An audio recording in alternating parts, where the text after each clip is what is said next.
Never do pendulum squats if you have a big ego and you want to put a lot of plates on there, because you ain't going to be able to do that here. Never do pendulum squats if you drink milk, because milk is for babies, and if you're a baby, you probably shouldn't be watching this, and you probably don't even have legs long enough to do the pendulum squat. Never do pendulum squats if you don't want to grow big quads. This is probably one of the best and hardest quad building movements out there, so stick around and I'll show you how to do it. First things first, you want to get yourself in the machine. I would recommend, for most people, we're going to want to push the platform down. It can come up closer towards you. For me, I don't really have the ankle mobility, so I push it more down. There's a little adjuster on the side there. Next, what I do recommend is it has handles. Don't be like Allie and push off your knees. We're not going to cheat here. We're going to make this as hard as it can be. Allie, if you watch this, I love you so much.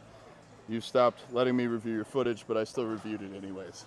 This right here, this is going to be the way that you lock in and out of the machine. So when you first, before you unrack it, it should be racked. When you stand up, push this forward, hands go where the hands go.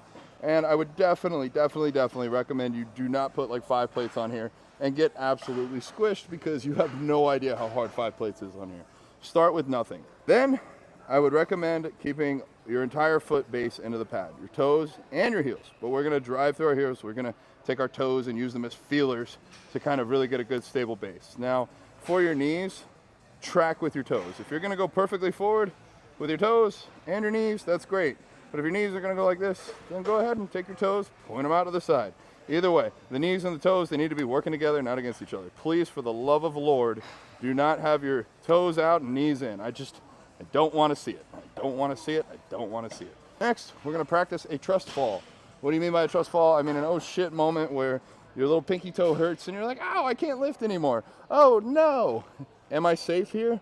Well, for me, I can't really bottom out here. I am so jacked and muscular. My stomach is not fat at all. Maybe it is. My hamstrings are really pushed down into my calves. I got nowhere else to go, but I know that I can slide forward just a little bit more to like right about here.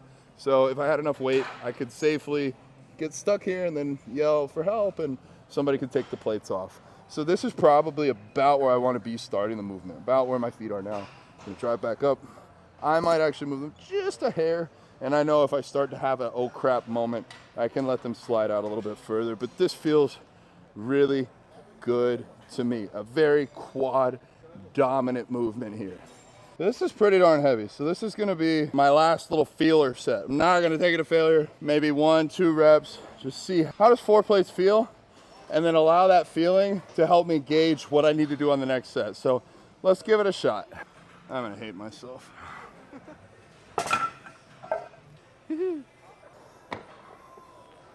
Get tight in your chest, push your back into the pad, keep quads as tight as you can, big deep breath, brace your core, keep that breath in until you're at least halfway back up. So, all right, that's heavy. That's heavy. Now the question is, do we want to do a quarter or a full plate? I'll let y'all know. All right, y'all. I don't know if this is a good idea, but I'm gonna try 5. If this seems reasonable means like more than a 1 rep max, I'm gonna take it to failure for you guys. I wanna demonstrate for my clients what it means to take a set to failure. There's only one way to find failure, it's to go until you can't get back up. Let's go, let's see what we can do.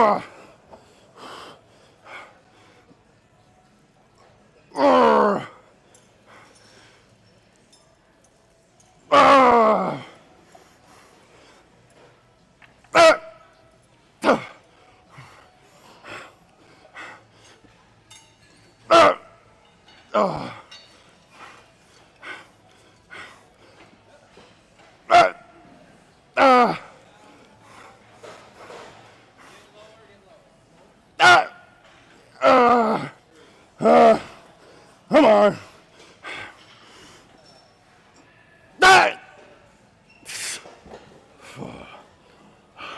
That was failure.